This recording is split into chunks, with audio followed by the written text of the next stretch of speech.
love for teaching and for sharing knowledge. Anyway, so we ended our discussion yesterday on mapping the culture. So when we say mapping the culture, we are trying to embrace and adapt on the culture of other nations, other countries, uh, so that we can promote acceptance and diversity and openness to changes and to new things, new concepts, and also uh, new ideas. And so, as the acceptance of the culture per se, if somehow it's not harmful to you, then why not accept it? Parang, it would broaden up, it would widen the diversity and the culture as well of your own culture. Kakaroon ng crossing of cultures. So like our example, last time, yesterday, yung kimchi, it's just a basic example. So, that first you're very much, you're not so um, open to accepting the taste and the smell of Korean food. But now, as as part of the immersion or empathic immersion, we even have stores nearby. Every barangay in San Ildefonso or in San Miguel or in San Rafael or in Baliwag, they have their own small stores for Korean items, Korean products. So if you want Korean spicy noodles, there is already duly available spicy noodles in the grocery. Or there's an exclusive Korean grocery store nearby. Sa daan meron. Then I think there is in San Roque there is Aji Samsam where you can buy before you can dine in for the Korean food, but now you can just um, place order online and then they will deliver it on your respective houses. And then I think there's already a newly open delivery delivery store delivering store for Korean items again or Korean food again in Maguinao. So there are so many um, stores for purchase of these items or these Korean products that's already nearby. They don't need to go to Korea to have these.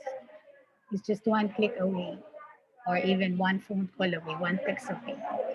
Okay, so now we move with the aligning of interaction. So when we say aligning of interaction, there's this one big entity that gives guidelines to a certain concept or certain aspect. And then we are to follow that guideline so that we can address the needs of the society. Say, for example, the bigger entity that we are talking about, we can talk about is the WHO. In order to align the interaction of each country, WHO would or have um, implemented implemented guidelines, health guidelines on how to fight COVID-19.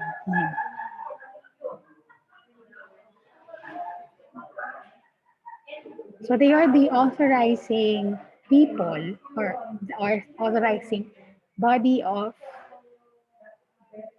body or organization with the right to um, promote or to give um, awareness to the whole world about prevention of COVID-19. So may mga specific.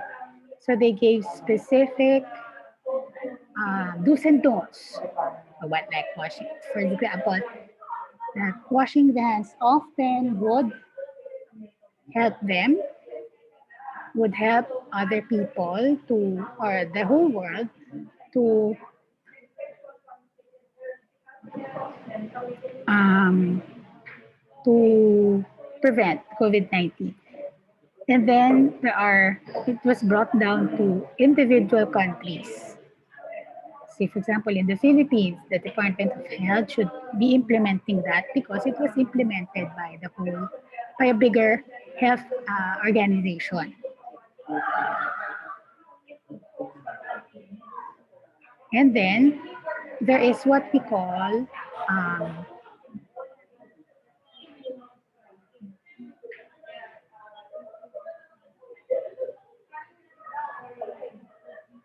and then there is what we call, um,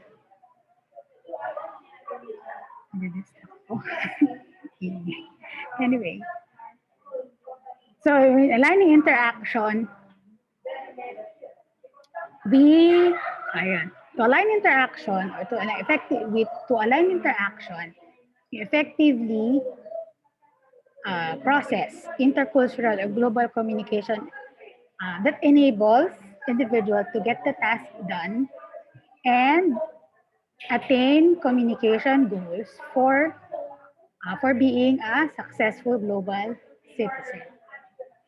Okay, so another thing is when you align interaction, you foster the ability of adjustment, intercultural adroitness, by which they function effectively and appropriately in the global communication environment without violating their counterpart norms and rules on the other in order to reach global civic adjust or society. So you adjust. So this is the matter of adjusting, of the country adjusting to the needs of of the whole world. So when you say adroitness, it is the capacity of one to debate. Is the capacity individual capacity is individual's capacity is one of the basic needs of human being to interact and adjust effectively with other human fellows and environment. It can be attained through behaviors instigated by drives in one's own right. So adroitness, adjustment. So in order to achieve this, there are two components, effectiveness and appropriateness. Effectiveness means the effectivity of disseminating the information. What's the best behavior or best tool, communication tool to use in order to disseminate information? Is it best that we use letters through memos? Is it best that we use public service announcement through video and audio tools? Is it best that, or it will be effective if it will just be a press conference? Effectivity or effectiveness. Appropriateness is um, the um, it is meeting the needs of or applying what's the appropriate what's the appropriate or ano yun, akma the in the guidelines of the give or yung akma na aspect in the guidelines that has been given. Say for example, um, the guidelines given by the WHO, uh, everything that is applicable to winter or to countries that has winter is not applicable to us because we all know that ours is a tropical country and it will never be applicable for us to say for example during the COVID-19 you have gloves, the winter gloves. Are we going to use winter gloves in our country and we are living in a tropical country? Do you want to die from exhaustion and dehydration because of wearing winter clothes or sanitizing or even how to sanitize winter clothes? How are we going to apply that to our country if we're not even a country that has 4 seasons? We dream of having snow. Yes, but then you're by natural phenomenon. We are in a tropical country, so anything that's related to winter and snowing, it's not applicable for us.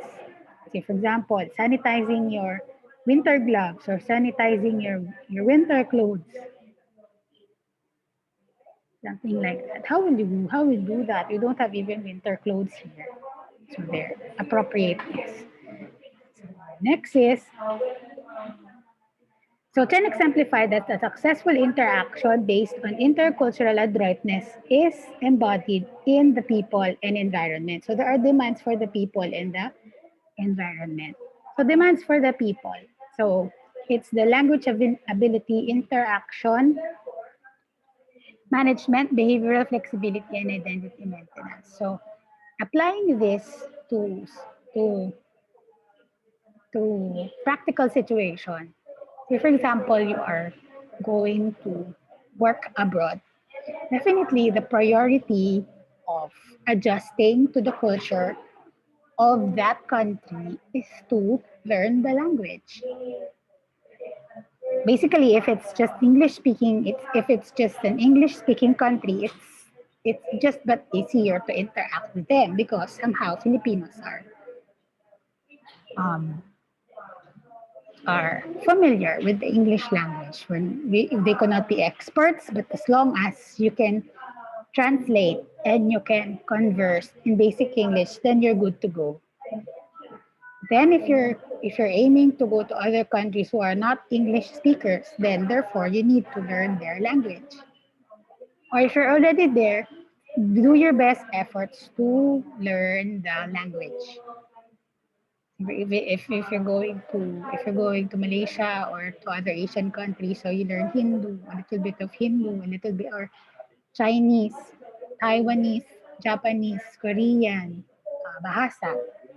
Why? Because through the language, it's not only that you can converse with them, and you would you would understand them more, and also you would avoid being disrespected. Some countries, in reality, they feel superior to those who cannot speak their language. They feel that they can just mock them, they can just that they are the higher being since you're the foreign. So they are the higher being. They make fun of you because you do not understand what they say, like that. Okay, so you be smart and study the language of that country. Next is interaction management and behavioral flexibility. So what you do here in the Philippines, not always that you're going to do in that country. You adapt on their on the manner um, they interact with other people, especially with the body gestures and the greetings. You adjust yourself to that. If here we used to, in order to pay respect for elderly, we have the pagmamano. In other countries, there have another ways of showing gestural respect. Say, for example, the putting together of the hands as if you're praying in Thailand and say sawadika, and then bowing for Japanese, Koreans, and Chinese. You bow to the elderly, or when you greet them, you bow to them.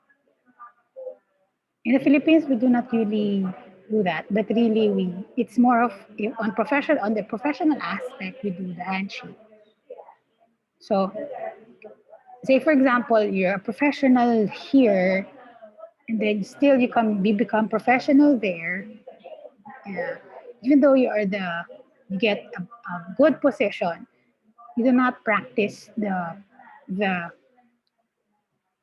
you do not practice purely um, the gestures of Filipino, because somehow they might misunderstand them. You would understand this on your project, the handbook, the do's and don'ts, because sometimes when a country nods, it means they are saying no, and when the country shook their heads, they are saying yes. There are some countries like that. So be mindful of that. Identity maintenance. In some countries, especially in the past years, say for example, you are a doctor here. In order just to gain better salary, they would sacrifice their professional uh, professional self, understanding the self, their professional self by agreeing to work as um, something that's not their profession. For example, in reality, this is reality. You should not hide this. In reality, those who in the past years, those they have become doctors here, and then they went abroad, since they cannot uplift the standards of the medical fields in abroad, um, for the sake of earning, they would they would settle to become a nurse. It's not that bad, but then you're using your identity just because you're after the big earning or the big salary. Well, that's your purpose why you come to abroad, but then uh, somehow you need to work harder to maintain your professionalism or the line of your profession. And some are have become med representative, or in they because they cannot have it's not that I'm saying it's bad, but then um, you studied so many years here in the Philippines just to get your license as a doctor, and then just because of your will or your not love for money, you're just going to sacrifice all those hardships. For me, it's just my own opinion. Parang um, you lose your identity as the doctor here in the Philippines just because you want to earn more in the first place. Well, anyway, it's your dream. Well, that's what that was the decision that you've made. Well, that then you just need to face the consequences. But but those who are able to be successful abroad because they were able to retain their career somehow, that's good. Say for example, I know um, I have a former teacher in college that when she when she and her family migrated in the United States, she didn't lose her identity as a professor. She was able to continue it. She's been teaching there for several years already. So that's good. That's one application of identity maintenance. Yeah. There's nothing wrong. I mean, there's nothing wrong getting another job apart from what you have professionally. But it is better that what you practice for or what you study for several years will be the profession that you're going to practice. Or you practice both professions. That would be better. For example, you are a doctor and then your interest is cooking. So you practice both profession. Or yeah, for example, yeah, can build a restaurant apart from because we need an outlet to distress. Um, before we are just um, we are we consider no-brainer activities as no-brainer activities. It doesn't matter. That it's just a waste of time. Even our parents would say that na you're playing Dota again, again, ginagawa ko. But Little that we know, during these times, it's very vital that you have a small outlet, even a 30-minute outlet, to decongest everything. Otherwise, it sasabog kayo. As in, yung tipong you get burned out, you get super exhausted, that you lose the motivation to continue or to wake up the next day. Sige nga, sharing muna tayo. Wala naman tao sa Zoom. Meron pala isa. Si Katrina. O yan, naka-open din naman si Katrina. Okay, sharing time. Anyone, have you experienced that? Have you experienced the importance of decongesting through no-brainer activity? So anyway, first question, what's your new no-brainer activity? I mean, activity that you do not need to think much. You just do it because it's entertaining, because it relaxes you. What? Oh, I'm open mic is okay. Anyone?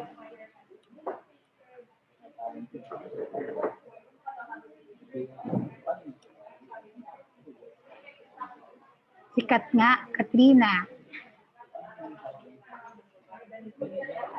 Katrina, are you there? Po, ma'am. Yes. What is your no-brainer activity? So after a long day, if you feel like you're tired, you're exhausted, and you want to rest,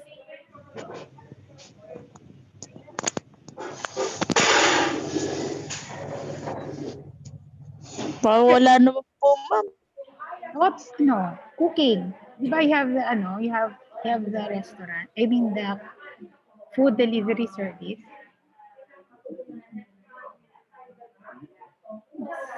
That stresses you also. Mga stress ba kayo sa buhay? For example, yes, according to Kyla, watching movies. So that's why you may think that doing so is just a waste of time, or sabihin ng magulang natin, ano bang ginawa? Now, lalo na if they are seeing that you're really exerting efforts of studying online, then napupuyat ka every night or in complying or playing ML. Painting. Really? You paint? Wow, sana all nagpe-play. Yun, online games. So ngayon, diba, it's just a good leeway or a good way of showing that this, because of the online class, it has become the way for your parents to understand that these activities are important to you as well.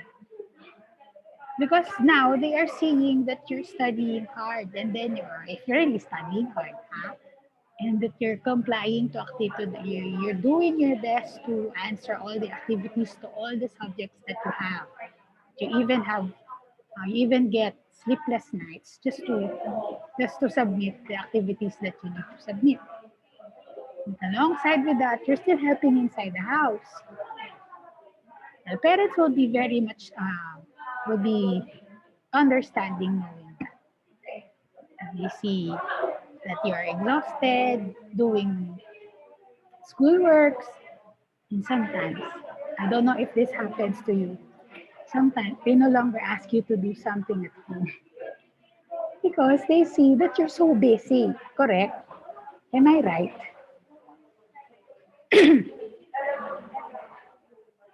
Parang na nila kayong utusan kasi parang they find it,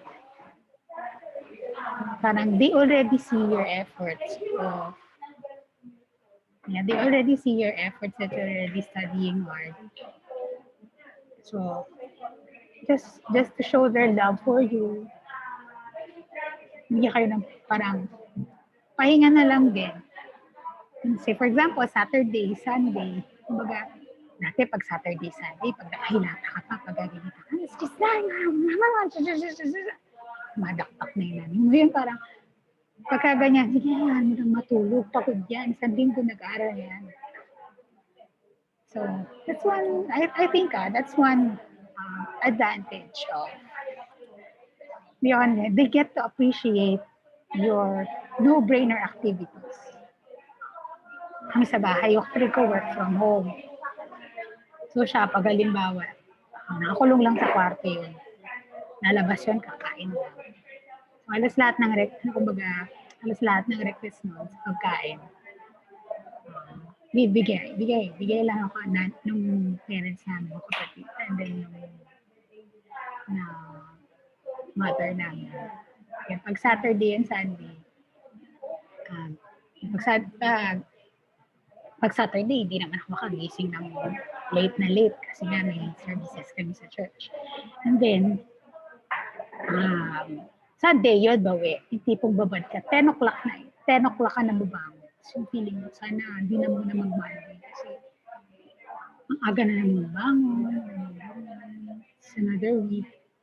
So, hinahayaan na lang kami na mamahinga. Kasi pag di ka nag-decongest, ngayon pa lang, midterm pa lang, pagod ka na, di ka abot sa finish line.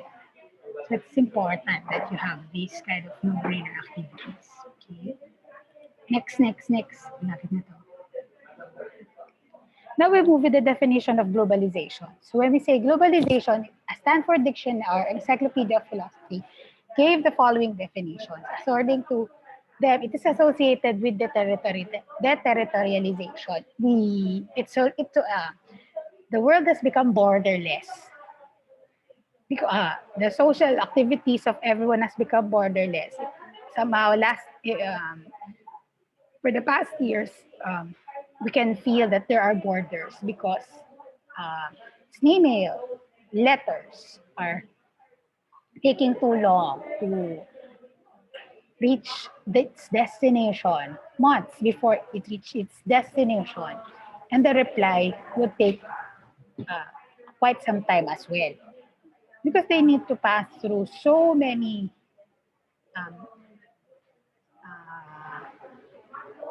what do you call this? So many points, drop-off points in order to reach your destination. In order to reach the destination. For example, if the letter is coming from the United States, so it will be flown by the airplane, or if it's not airplane, it's even ships, cargo ships, or if there's airplane, the mails, there will be the mailman, and then it would still go to the post office and stuff like that. But now, social activities has become borderless because through the internet, through emails, you can just send messages and letters with just one click. Okay, now so this social activity that we are doing, the class gatherings or the class discussion through video conferences. So before we were thinking that it's quite impossible because first we are not equipped with fast internet, and then some of us do not have the gadgets. But then, as time goes by, since it's a demand, and you want to attend to your classes, so you would ask for good connection. So you would ask your parents to apply for a Wi-Fi at home, and then you would ask them, if not a laptop, at least a decent smartphone with good memory and capacity for video conferences, so that you can keep up with the online classes. Next, makes the growth of social interconnectedness across existing geographical and political boundaries. So the use of Facebook and Instagram are good example of this. People tend to stay connected despite the distance through platform and their forms of instant messaging through the power of the internet. So nowadays, it's no longer If you want to chat your tita abroad, you want to ask for pasalubong coming if she comes home for the holidays on December, then just one messenger away, 1 p.m. away. Tita, I want this kind of rubber shoes. I'm size 8. Tita, I want this blouse. Or Tita, I want this bag. So interconnectedness exists on borders or boundaries. Next. Globalization is included in speed and velocity of social activities. So say, for example, nowadays, especially during the pandemic, the way of uh, paying bills has become really efficient. See, for example, I myself am experiencing this. I've downloaded several applications for bills payments on my phone. What I just needed to do is cash in or to add or top up the amount that I need in, say, for example, GCash. After that, tapping it up, there's already funds on my GCash. I could just directly, through that, I can just transfer money uh, to my bank or pay certain utility bills or credit card statement of accounts, minimum amount of credit card. So for that, I do not need to fall in line with in the bank or to uh, go lines for in the on uh, billing centers or payment centers and interact with many people, which we were trying to avoid. But then I'm able to do my transactions and finish uh, my adulting activities through the use of these applications. Efficiency, when we say efficient, it is effective and at the same time, you consume little time. When we say effective, it is working, but it it does not determine how long it would take effect. Example, in medicine, biodesic could be effective to you. It could ease out your headache, but for how long? Say, for example, it took 1 hour. When the effectivity of medicine is depends on the body type of the person or the body chemistry of the person. Say, for example, for myself, it takes too long to take it to have biogesic to take effect on me. But if but it's effective, it's taking effect, it's working, but it's not efficient. What's efficient on my part is the bioflu because it works, but it will take effect for just about 15 to 30 minutes. There. So that's the difference between effective and efficient. Okay. So in globalization, we become efficient. We tend to be efficient. If you want, in order to be, when you are efficient, you are both effective. You are also effective, but you cannot be effective and efficient. But effectivity or being effective doesn't necessarily mean that you are efficient. Okay. It should be conceived as relatively long-term process. Globalization has been there for the longest time. It continues to evolve in the years to come. So we cannot stop globalization, like I said in my previous slides, or my previous discussion. All you need to do is just go with the flow. So if you can, and obviously you can fight it. If you fight it, you'll just get lost. Lost and lose. You'll just lose and just get lost. I mean, talo ka. And mawawala ka lang talaga. And you would just feel that you do not belong to the society at all because you restricted globalization to enter to your life. But whether you like it or not, it will it will eventually enter our lives. Kaya somehow, during this time, ang medyo challenged.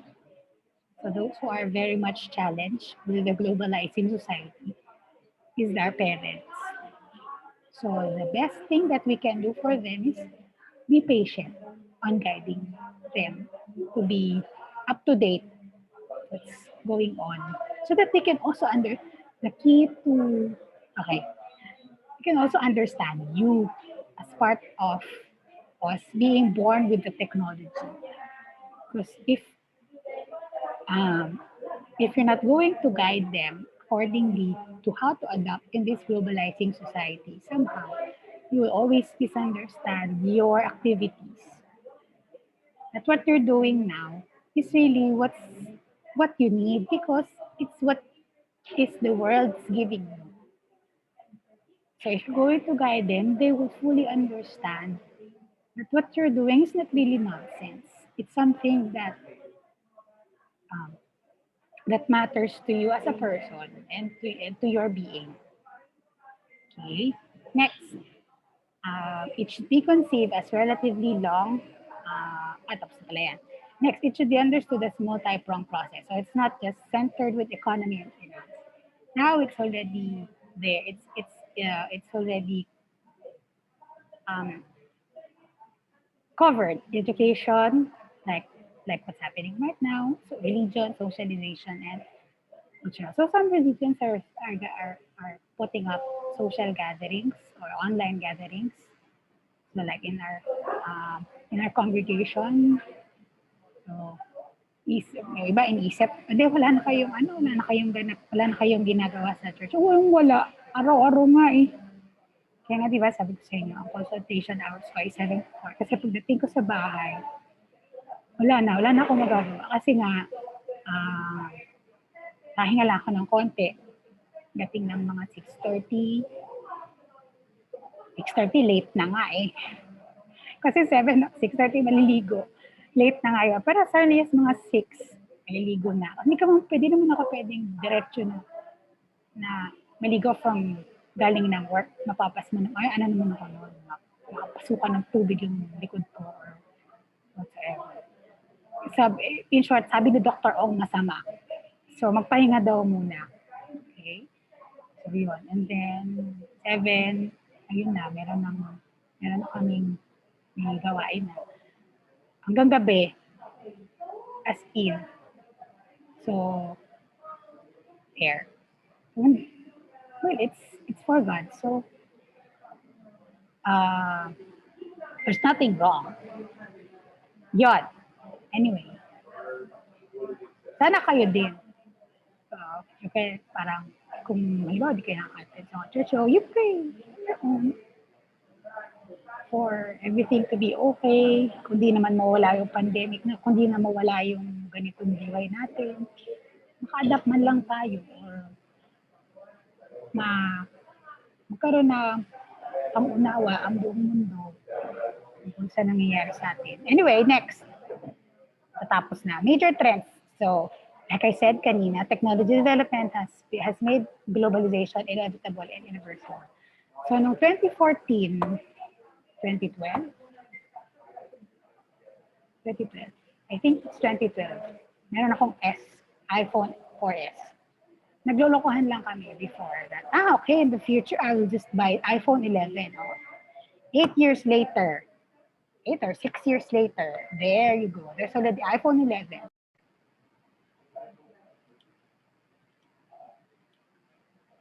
Yan.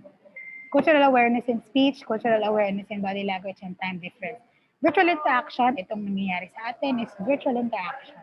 Cultural awareness in speech, so in Filipino, we use po and opo, and also in other languages, for example, Korean, they have levels of linguistic patterns. So from super formal to casual. So sa body language, we have distinct gestures of showing respect or some other or greetings. Here for the Filipinos, most of us are identified as Filipino because we do the pagmamano thing.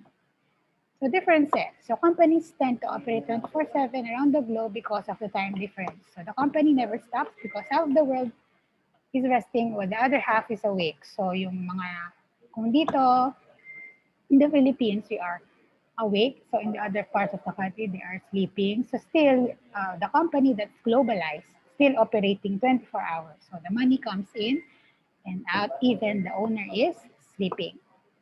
So roles in of media in globalization, so enables communication to take place real time in over great distance. So yung if you would see yung mga postings ng ating mga favorite celebrities, somehow we can keep up with them because, or we are updated what's happening to their lives because this.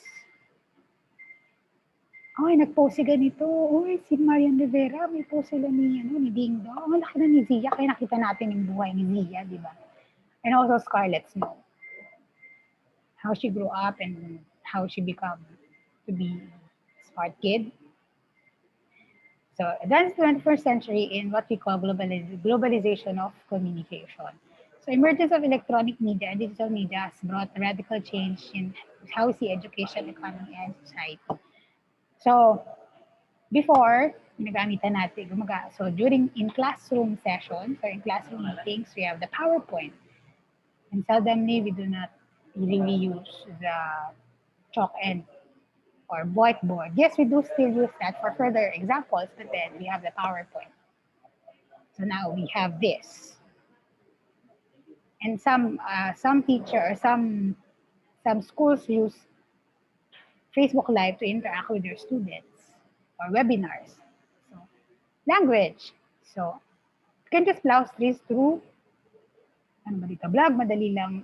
Para siyang, so we're familiar with blogs or write-ups. So there's a tutorial before for the newspaper. Blogs is something like that. Browser, this does browser, chat room, GC, cloud computing, the clouds, the Google Drives, the Microsoft Drive, OneDrive, your emails. Computer literacy is your ability to use the internet and the computer simultaneously or both ways. Cyberspace is the internet itself. Dark web, this is something beyond what is searchable. Nakikita natin yan is just like 1/4 of what's really in the internet. Dark web is half of what's in the internet. Half, if not half, would be 3/4. And then the deep web is something that could only be accessed by those who are experts. And everything and anything that you want to know is in there. Even from the past years. At hindi siya na ilalogin sa isang standard browser, specialized browser siya. Digital immigrants, this is our parents. They're not so quite adept to the technology, but they are there. They are trying to adapt, but they need guidance to get through or to get used to the technology. Digital natives, we are this one. We know how to explore, and we're not afraid of dealing or encountering new things in with the use of the technology. Downloading, getting offline information or offline data from the internet. Entrepreneur who works in the field of education. Email is the electronic mail. So we use this on sending letters, messages, memos digitally for one person or for many people. Emoji is the smiley. Emoticon is when we use the punctuation marks, letters combination to produce a picture. Future-minded or being conscious of the future. Hashtag is what we use to bear topics. Pag link mo siya, you will see the topics that has that name. For example, hashtag